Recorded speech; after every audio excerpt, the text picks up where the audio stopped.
Hey everyone! If you're an Apple Card user looking to download your statements for taxes, budgeting, or just keeping tabs on your finances, you're in the right spot.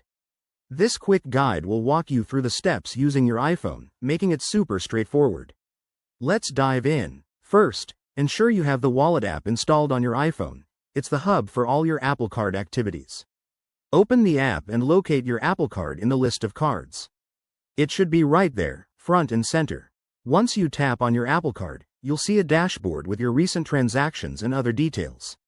Scroll down or look for the Statements tab. It's usually near the top. If you don't see it immediately, make sure your app is up to date, as Apple occasionally tweaks the interface. Now, tap on Statements to view a list of your available monthly statements. Each one will show the date and key summary info. Select the statement you want to download by tapping on it.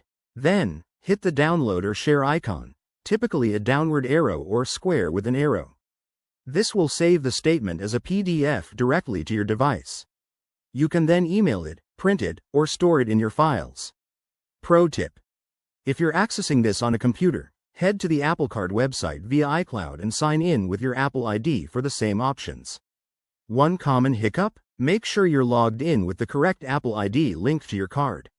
If you encounter any errors, try updating the Wallet app or restarting your device. And there you have it. Your Apple Card statements are now at your fingertips. This process is quick and secure, helping you stay on top of your finances. If you found this helpful, hit that like button and subscribe for more handy tech tutorials. Thanks for watching, and see you next time.